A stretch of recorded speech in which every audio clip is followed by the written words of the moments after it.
लँडस्लाईडचं कारणच शोधणं गरजेचं आहे, कारण कशेडी घाटामध्ये लँडस्लाईड झाली, असं आपण दरड कोसळली असं आपण अनेक वेळा दाखवलं आहे. काल मी देखील बघितलं, पण आज मी व्हिजिट केल्यानंतर माझ्या लक्षात आलं घाटामध्ये कुठेही दरड कोसळलेली नाही. सपाट जो रस्ता आहे त्या सपाट रस्त्यापासून जवळजवळ डाव्या बाजूला 150 ते 200 मीटरवर डोंगर आहे. तो डोंगरच शिफ्ट आहे आणि डोंगर शिफ्ट होऊन रस्त्यावर आलेला आहे. त्यामुळे याची कारणं काय आहेत ती शोधावी लागतील आणि त्याचा पाठपुरावा मी नक्की करतो.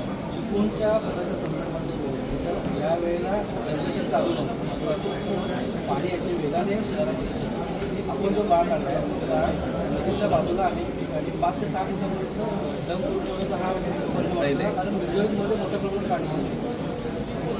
मी अनेक वेळा सांगतो की टेक्निकली दृष्ट्या चिपळूणचे सगळे नागरिक आणि विश्वस्त सगळे पत्रकार हे आमच्या देशात प्रगल्भ आहेत, त्याच्याबद्दल दुमत काही कारणच नाही. परंतु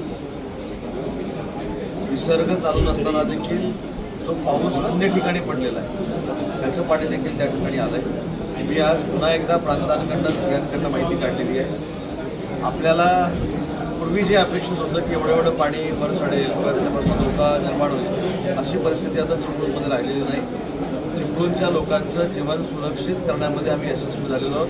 परंतु असं असताना शेवटी तो निसर्ग आहे, त्याच्यामुळे निसर्गावर देखील विसंबून न राहता आपण देखील स्वतःची प्रिकॉशन घेतली.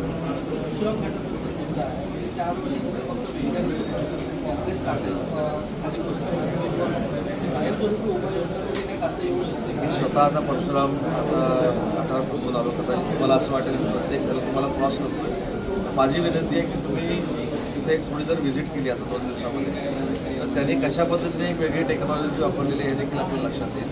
आणि परशुराम घाटाची लँडस्लाईड कुठची झाली, इकडची झाली नाही, वरची झाली.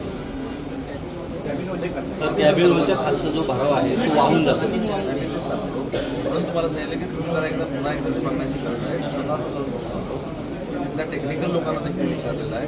त्याच्यावर उपाययोजना कॉन्क्रीटची वॉल बांधणं हे देखील मला माहिती आहे. परंतु हे सगळे पैसे जेव्हा मंजूर होतील त्यावेळी आपण करू. परंतु आता त्यांनी प्रिकॉशन म्हणून अनेक उपाययोजना 2 दिवसात केल्या, त्या देखील बघणं आपण गरजेचं.